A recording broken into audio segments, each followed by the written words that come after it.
There it is. We're back. It's what, Friday night? I don't know. I've done so much content. I don't even know what day of the week it is. And for all of you saying, oh, the rail's not over. They ain't finishing tonight. They're not finishing because the PGA round 2 was scheduled to go off at 7:30. And now they're running behind because of the fog yesterday morning. And then today they said, hey, we'll just start at 7:45 because who the fuck cares about getting anything done and having a normal schedule, you piece of shit, PGA. There's going to be a lot of bitching at institutions in this show. If you don't like it, you might want to fuck off now. What's up, new guys? There's no new guys. It's the Texas Open. I will get some new guys at the Masters. You're a sweaty tryhard for watching this. I appreciate you. If you don't know, if you're one of like the 3 people that haven't found this channel, I'm the Ginger75. I make PGA DFS content, as you can see with my schedule right here over my shoulder. The big guy's going to be real busy this week. Real busy. So if you like the cut of my jib, come check it out. If you don't like me, well, you might want to unsubscribe because you're going to be seeing this face like 58 days in a row. And by that, I mean the next 7, okay? Little dramatic. Be looking for a master show to come out tomorrow. It will have contest selection. It will have first price reactions. And I'm going to try something a little different. Instead of the retrospective, because I want to get it out early, I'm going to do a course breakdown. Never done one of those. I'll only be about the 800th person in the industry doing one of those. But you know what? Not a lot of people do it on YouTube, and the people demand it. I give the people what they want. So look out for that mañana, probably around noon tomorrow. Got to get it out. If you're one of those people that's here for pick'ems and you want to know overs and unders, well, let me tell you, Underdog is the place to do it, and there will be a chance to win some real money tomorrow doing pick'ems. So if you want to see that, you got to wait till the end of the video. Speaking of Underdog, if you don't know, they have a best ball PGA event out. Fucking best ball's the most fun thing in the world. If you didn't play NFL best ball, that's shame on you. If you miss out on it again for frickin' PGA, double shame on you, you slapdick. You want to play it. It's fun. Check it out. By the way, I got a little code right there. And it'll use my code, and it will get you 100% deposit match bonus on your first $100. You got to love it. All right. And I'll be doing some live drafts. As you can see, Tuesday, if you're there live, I'll draft them with you. We'll split the money. I just PayPal to do $10,000 2.5 weeks ago. I'm good for it, bro. I'm not a fucking poor. All right, let's talk about the course. Oh, no. Oh, no. It's getting a little sweaty in here. Everybody was spiking the football, saying that, the reverse wave did better than the wave that you predicted. Well, first of all, I didn't project any wave. I said if you made me pick, I would take the AM PM guys. And now if you look, they're doing better, aren't they? They got the gap today is bigger than the gap yesterday by almost a full quarter of a shot. And I got to tell you, when this round finishes tomorrow morning, there's no chance that they're going to struggle tomorrow morning on nice soft course with no wins. Okay, they're going to tear it up in the morning too, which is all the more reason if you're got a bunch of guys at even, you better be shitting your pants because I bet the line moves to -1 tomorrow. Am I going to do a cut sweat show tomorrow morning? No, I'm not. I want to go punch people in the face with my boxing gloves, and I got a shit ton of content to get done. There's only so many hours in the day, okay? So you need to be up early because they are not getting done with the cut tonight. There will be a handful of guys left out on the course. And how this works is very simple. It's T65 and ties make the cut. Right now, T64 is at even, right? So all that means is if there is currently 4 guys sitting here at even, Hogard, Glover, Bramlett, Norlander. If 2 of those guys make birdies coming home, well, I shouldn't say that. If they finish the rest of the round at -1, they will move up to -1. And that will then move the cut, and the cut would then be -1. The only thing to offset that would be this. You have Watney, Higo, Landry, Stanley, Stevens, and Rye all right there at -1. If any of those guys play coming home at +1 or more, well, then that would offset any guys that move up, right? So the key is between these 4 and these 6, there would need to be net 2 guys moving up over the guys moving down. That's how it'll work, okay? This is the worst thing I'm going to tell you. If you're like me and you don't want to wake up at early in the morning, I got bad news, Bob. If you want to play Showdown effectively tomorrow, I have to assume if you're watching the fucking Showdown Hoedown, you want to play Showdown effectively, right? And if you want to do it effectively, you got to get your happy ass up in the morning. You got to be checking the cut. Not only so you know, like, to play the guys that made the cut. What a novel concept, right? But also to see any guys that may have just squeaked in, right? Because there's also these guys down here at +1. Somebody like Patton Kazire. Okay, Patton Kazire won't do it because I need him for a 6 of 6. So let's use another example. Seb Straka goes 2 under on his last 2 holes. That would also move the cut, right? So if one of those guys sneaks in, you're legit going to be able to get them at under 1 or 2% ownership because people aren't going to be sweaty fucking tryhards up in the morning checking who backdoored the cut. And you want to know in a single round of Showdown, they're all about the same down there. So you might as well play the one that's 1% owned. And if he goes off, you're going to have a chance at the nuts in any GPP you play. So that is why this matters. Once again, they are not getting done with the round tonight. By tonight, I mean Friday morning. I don't know when you're watching this, guy on the other side of this camera. I just updated it. Oh, even just got a big jump. They just got a big jump. So maybe there's hope for you. There you go. We'll see. Maybe one of the guys just bogeyed or something. Oh, now it's down to T62. So we just took on some bogues. This is why you hit the refresh button. Okay, so now a guy who doesn't understand this, now it is going to take 1, 2, 3, 4 of these 5 guys to move up, right? And that would also be offset by any moving down. So now, maybe the +1 guys are going to get there.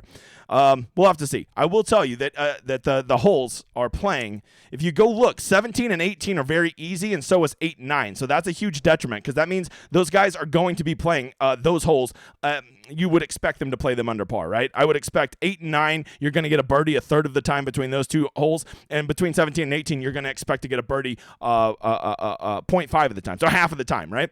So that's the one thing that if you're wanting to see chaos, if you just want to see the world burn, Mr. Wayne, well then you better be happy that the 8 and 9 are easy, and so are 17 and 18. Okay, so that's the cut. Did the wave edge get there? Not really. It basically ended up being the same. Some people are like, oh, so you played mainly 1 guys from that side of the wave? Look, boob. Look at me. I literally liked Thomas Dietrich this week, a.k.a. Charlie Buckets, and I didn't like anybody else, okay? So when I saw that there could be a wave edge, do you hear that word? Do you hear that word, could be a wave edge? I played it, okay? I'm playing the game. You've got picks. I play the game, okay? You do you, okay? We'll compare in the future and see how you're doing. But I wasn't married to anybody, so if I thought one wave might have an advantage over the other, and I can get real big leverage on that, I'm just going to go play that wave. So I played all guys from one wave except for one dude. I don't know, one guy was Hatton. Oops. So because of that, it's no sweat off my ass if things don't go well. I took a chance, and it didn't fuck me. It's not like playing all AM PM guys was bad. Matter of fact, they had a slightly easier wave, and I would argue that it was probably even bigger than that, seeing all the good players were in the other wave. But the point being is it doesn't matter. I was just trying to have my guys out there in the best scoring conditions. I couldn't foresee the fog, even though 2 people were acting like, oh, I knew it was coming. Really, it's amazing how we're all geniuses after the fact, right? So I don't regret anything. This is playing the game. I'm not married to my picks other than Thomas Dietrich because I've got a golden ticket. All right, let's move on. Contest selection. Look, I told you I was going to bitch at some institutions. DraftKings, Jesus mother Christ. What are we doing? Okay, so they put out a beautiful contest yesterday for round 2. The big $20 was a $100,000 contest with only $20,000 at first. A really nice payout structure, something you never see for round 2. Did it fill? No, it didn't fill. So here's DraftKings. Oh, nobody likes round 2 PGA, so we're going to have to cut it down for round 3. Okay, first of all, round 2 and round 3 are not related at all, you donkey dicks. Second of all, the only reason it overlaid, it did not fill, was because of the weird stagger. People didn't know what was going on because of the weather. That has nothing to do with people's interest in PGA DFS. So now you go step on your dick again and cut the contest down for Saturday? What are you doing, Draft? What? Just, you know what? You don't even got to hire me. I'll work pro bono. I'll be a free fucking consultant for you to help you figure it out because these contests tomorrow are embarrassing. Okay? I know you guys are trying to shit on the Valero and get ready for the Masters, but this is ridiculous. Like, I was going to play Showdown tomorrow. Now, I don't even know if I can. This is brutal. Look, I don't even think they put my $10 in there. They're even mad at me. We're not going to put your contest in there. Cool, guys, because you don't know how to freaking move the lock time. You're going to punish us all. Great work, DraftKings. You're doing the Lord's work. All right, the big $15, 28% up top. You know how I feel about that. It's not the absolute worst, but it sure as shit ain't good, Bob. The 555. Most of you are not playing in that, and even if you do, what is that? 30% to first. Polly, tell them. What do we got? What is there to play? The $5 tomorrow is $8,000. What the fuck? Okay, the $100 single entry is $10,000. Okay, we're not even having an adult conversation anymore. Clearly, we're just bullshitting around. Okay, I'm not even going to talk about these contests. They're horrific tomorrow. That's the fact. You know what? You want to play some Showdown tomorrow? Maybe go play in a single entry and just be happy that you're not going to hit anything big. Or if you want to go play in the lottery, go ahead. But here's a little sneaky one for you to consider. You want to play tomorrow? How about you go check out some satellites because they're going to have some sweet ass satellites up tomorrow. And I know I always say satellites are very negative EV, and they are. But you know you're going to want to get belligerent next week for the Masters, so fucking go try to get some tickets. Go win you a really nice ticket to play in a contest that you would normally never afford to play in, okay? And then now you get the sweat of Saturday, and if you hit, you're going to be that much more excited for the Masters because you will have a ticket that you normally would be far above your pay grade. Something to consider, all right? But just don't get mad at me if you blow your money. Hey, my pod, episode 3 is coming out. That will be out Sunday. No surprise, I had David Barnett from the Tour Junkies on, because it's the Masters week, and so I wanted somebody to talk the Masters with, and we talked a lot of Masters. So check that out. All right, we got to start with the weather. If you don't know, brother, it's all about that wind, and we saw today that, weirdly enough, the wind affects scoring. What a concept, John. What a concept. Tomorrow morning, you got to remember they're going to be finishing the round for probably, I would guess, at least the first hour and a half. I saw some guys still like on 11 or 12, so they have at least an hour and a half of golf to play. So with that, I don't think you see any of round 3 starting because you got to wait for round 2 to finish to make the cut official to then regroup them.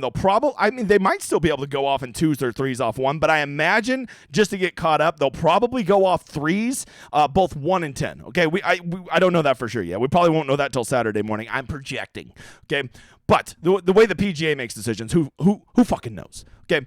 But I can tell you this. If they go off in 3s tomorrow, off 1 and 10, I don't really think that you want to play much of a weather edge. It's going to be pretty steady wind all day. They're all going to basically be out there in the same conditions, right? If they do try to get it off and start at maybe 10 o'clock local time and they put them off in 2s, it takes 6 hours. They'd have the last group off by 4. Yeah, no chance they can do that. They're going to have to go off. I guess they could do it in 3s maybe in 3s and get them off in 4 hours, 10 to 2. That'd be cutting it kind of close, but they might be able to do that. Maybe all of them off the first tee in 3s. That might be an option. If not, they will be off the 1st and 10th in 3s, and they'll get them all off in 2 hours, okay? If they do that, I don't think you play a weather edge. If they put them off in 3s, I think you do, and all off of the first tee, right, over a 4-hour period, I think you do want to play guys that go out earlier, right? 10 o'clock, 11 o'clock will probably be easier scoring than 4 or 5 o'clock because once again, tomorrow it's going to get up to the mid-80s. There's been no moisture for the last 36 hours. The course will be a little more baked out in the afternoon, so the prime scoring conditions will probably be a little bit earlier. Is that something you should go all in on? No, Bob. No, you shouldn't. But I think that is something to consider, okay? So long story short, the weather tomorrow looks pretty meh, and I don't think it's going to matter because with the wave in which they're going out, there's not much of an edge. Now, if this round were starting at normal at 7:30, I would say get those guys going out very early in the morning because they are going to tear that course up. But I can't say that for tomorrow because tomorrow they will be finishing round 2 in the morning when there is the most optimal scoring conditions. When you see that 6, 7, 9 mile an hour winds on a super soft course with a little bit of that San Antonio dew, that's when the course will be gettable. I'm not really seeing much of a weather edge, brother. Hey, I'm going to be doing 5 $100 giveaways for Millionaire Maker tickets that me and you will make, and I will split the profits with you, which would be cool to send you $500,000 to simply get in it. You only got to do one of 2 things. Either one will get you in it, or you can do both. I don't give a shit. You can go over to Twitter, like and retweet anytime I put out a show. That will get you one in the drawing, or simply go comment in this YouTube video and tell me, who is the one guy that's going to break the slate tomorrow? That's all I want to know. Who do you think is going to break the slate in round 3 showdown? You get that in there. Another name on the wheel. We'll be giving them away Wednesday at the live stream because you know how we roll, you motherfather. All right, let's talk some picks because it's all about picks. No, it's not. It's about fucking playing the game. But we'll look at some guys that could be some good plays. By the way, Patrick Rodgers in first place. How many times that guy's got to tell you this? The man is a fucking champion. He is a champion, and he pisses excellence. The guy, he might be he's a generational talent. I don't know how else to say it. I've been beating that drum for years. The guy is incredible. Just a ball striker extraordinaire. Incredible. All right, moving on. First thing that I'm going to be looking at, if I'm up in the morning, this is what I'm doing. I'm coming down here, and I'm being a sweaty tryhard, and I'm sweating this cut. First of all, is the cut even, or is the cut +1? That makes a big difference, right? Because if it's even, that means all these +1s, Russell Knox, Ben Taylor, Ben Griffin, Callum Tarrant, Troy Merritt, Chad Ramey. Oh, wait, no, they're all already out. Fuck them. My bad. It would be all of these guys. It would be Norlander, Hammer, Gerard, Batia, Kadira, Hadley. All those guys would now be out of the cut. Okay, they would miss the cut. So you don't want to play those guys. But if the cut does stay at even, those are the kind of guys you can go play. And I'm telling you, you'll be able to get those guys at 1% ownership. I mean 1% ownership, right? And if you don't think Akshay Bhatia can go light up a course, just go look at some of his rounds. The guy can go nuclear. He can also go nuclear the other way, but these are the kind of things you want to do. That's the first thing I'm going to be looking at. I'm going to be sweating the cut. I'm going to be looking at guys that are just making the cut on the number, because people are not going to be up early seeing what the cut is, seeing those guys that backdoored and made the cut on the number. They're not going to be looking at that. So you can go get these guys in your lineups and have tremendous leverage on them, right? There's a chance you're going to get Garrett Higo. If he bogeys another hole and makes the cut on the number, you're going to get Garrett Higo at 3% ownership. And let me just tell you, there is no more better Showdown player in the history of Showdown than Garrett Higo. That guy, you will know within 3 holes if your lineup is dead or you're going to win all the money, because that guy is nuclear. I mean, nuclear. So that's rule number 1. Rule number 2, and this is the I always talk about this. Guys that I'm definitely not playing tomorrow. Guys that had good rounds today. Well, I'm not going to play Cam Davis because he missed the cut. But, Patrick, okay, I will play Patrick Rogers because the man's a fucking champion. Brennan Todd, of course, the donkey chalk finally gets there. Congratulations. All it took was a troll to get you there. And I'm not talking an internet troll. I'm talking like hides under a bridge troll and eats small children troll. He looks like one. Go look it up. Go look it up. It's a fact. Eric Cole, Luke List, Echeverria, Lee, Thomas, Dietrich. I'm not playing these kids. Dietrich, let's go. One guy I'm playing. So those are guys I'm not looking at. So then who would I play? Well, what I do is I just go look at guys who made the cut who did not have particularly good rounds. Anybody who shot over par. Padraig Harrington, MJ Duffy? Is it Duffy or Defoe? I don't even know how to say it. He's South African. Who knows? Justin Lauer, Taylor Montgomery, Bounce Back City, JJ Spawn, Bounce Back City. Siwoo Kim, big bounce back. Didn't he have like a 57 on a hole today? Garrett Higo. That's the second thing I'm looking for. I want to just naturally incorporate. Forget their stats. Forget anything else. They're good players. They bounce back more than they don't. That's it. And I'm going to get them at discounted ownership. The next thing I'm going to look at, and I want you guys to pay attention to this. I'm going to go into a little theory. If you were playing Showdown for the long term, I really want you to pay attention to this. Round 3 Showdown, there has been a trend. Back in the day, Patrick Rogers, Corey Connors, these guys up here would legit all be 30% owned on Round 3 Showdown. If trends continue for what I've seen, Patrick Rogers will be under 15% tomorrow. Corey Connors will probably be something more like 20%. Okay, people have gotten a lot sharper at Round 3 Showdown, and they realize these guys up here at the top have the exact same potential as Sepp Straka, okay, or Joseph Bramlett, or whoever you want to pick, okay? So this is a really important point. If Siwoo Kim's ownership is anywhere near Corey Connors, that should show you that it has trended in the other direction, that people are getting smart enough to realize that it's not all about where you start Round 3 on the leaderboard, okay? And if that's the case, then you need to be zigging when everybody zags. Everybody started to zag when we used to zig. Now you need to zig. What the fuck? You know what I mean? So I would be paying attention to this stuff. Check and see where Siwoo Kim's ownership comes in tomorrow. And if it's comparable to Corey Connors, it might be time to just start going back and playing the guys at the top, because you're getting guys who are playing well and they're going to be at the same ownership as Siwoo Kim. The reason I always used to say go play these big names, and by the way, Siwoo's only a big name at this event, but the reason I always used to say that, because I would say he's going to be 5% ownership, which a year ago, before I started making my fucking show, he would have been 5% on Round 3 tomorrow, and Corey Connors would have legit been 35%. And the point I would have made is there's no way he's 7 times more likely to outproduce him tomorrow. But I don't know if that's the case anymore, and I've been tracking it for a while, and my numbers seem to indicate that people are getting a lot smarter and playing big names even when they're lower down on the board, specifically at Round 3 Showdown. So look at it, Bob. The next thing, as always, we'll go look at approach. Who are some guys that killed it on approach today? Of course, Brennan Todd, because everybody played Brennan Todd because of his killer irons. Get the fuck out of here. Lee Hodges. All right, Lee Hodges. Wow, what a round. What a round, Bob. Man, and that's losing 2.29 off the tee? Jesus, Lee. Patrick Rogers, but he's a god among men. There's nothing you can do about that. Let's go find somebody that's not so obvious. Hey, Davis Riley decided to, oh my God, he lost 4 strokes off the tee today. God, he could have backdoored the cut if he wasn't such a prick. All right, Party Marty, you're gone. You're gone. Did anybody have a good, okay. Andrew Putnam is the nuts. If you're a ball striking truther and you think that short game regresses, especially with a guy like Andrew Putnam, who is a very good putter, you got to be liking that ball striking. Benny Ann, incredible ball striking day, couldn't putt. I will warn you, Benny Ann can't ever putt. I say that. His putting has gotten better recently, but it's still pretty hot garbage. Who else do we have that made the cut here? Ches, yeah, good approach, couldn't putt. Okay, you know what we call that with Ches? Every day of the week is what we call that.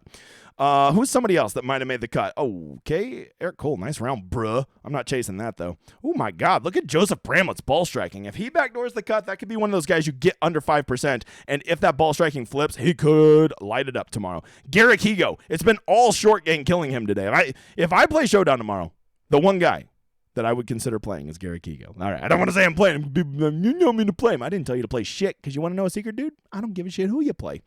Okay. From there, let's go see. Anybody kill themselves off the tee that actually made the cut? Did any of these motherfathers make the cut? So, like, a guy like, we already talked about Lee Hodges. Chandler Phillips, okay. Just kill yourself. Okay, but picked up 4.5 around the greens. Okay, Bob. I don't know about that. Michael Kim had a really solid round, just killed himself off the tee. He could be a really nice candidate tomorrow. I think people are going to just see that he only shot a -1 today and not be very impressed with that. But when you see that he did that losing that much off the tee, that's pretty impressive, dude. Pretty impressive. Austin Cook, you missed the cut because you're a loser. We already talked about old Chesterman. All right, next one. Did anybody just step on their dick around the greens? Let's see. You got to make the cut, too. That's kind of the point. Wow, my boy Dietrich could have had an all-time round if he didn't chip like me today.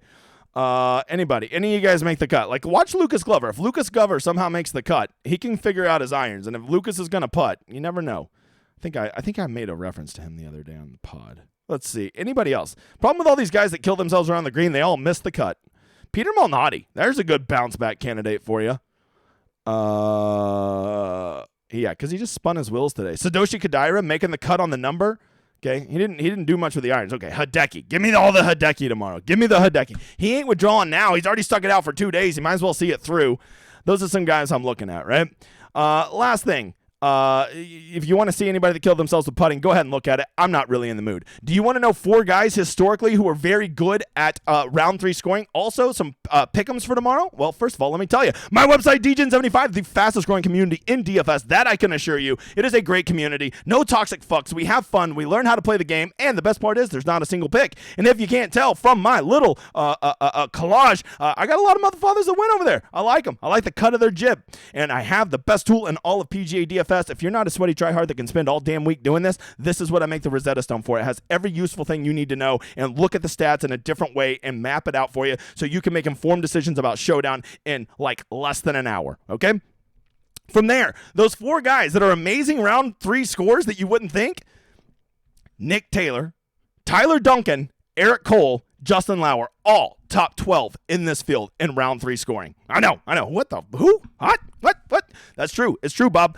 All right, let's conclude with Underdog. If you don't know, my dude's over at Underdog. I am now partnered with him. Don't forget to use this code right here, Degenerate75, or use my landing page in the description, and you'll get a $100 match bonus. Yes, I will be doing 150 best ball lineups over the next 4 days. I don't know when I'm going to squeeze it in, but I'll get it done. But today we are talking the pick'ems, where they will have over-unders. As the round has not ended, they're still not up yet, but I would be watching this. Tomorrow, I think I would be looking at I would see how the course is playing in the morning, and I would imagine the winds aren't going to pick up too much after the morning. I think it's going to be reasonable. I think they will get after the course tomorrow, much like they did today. So if they're hanging numbers around par, I would be playing the under on the pars. Furthermore, I would be looking at the flag locations when the PGA puts them out tonight. And if they are putting them in the center of greens and they're not tucking them in corners, specifically on the par 5s, and they're gettable, I think you definitely want to be playing the over on birdies, because it's easy. There's easy 7 holes that guys have legit shots at birdieing. If you just get them to birdie 4 of those 7, you're almost always good to go on the overs. That's how I'm going to be playing it. That's how I will be doing my pick'em. You do what you want to do. I'm just here to give you a little bit of advice. Don't forget about my schedule. Don't forget about the Masters show tomorrow. Don't forget about the Underdog show I've already made. Don't forget about the pod coming Sunday. Don't forget to like and comment and subscribe and like and retweet on Twitter to win $100 or a $100 ticket with me. All right, guys? We'll talk to you soon. Hope you enjoy this outro.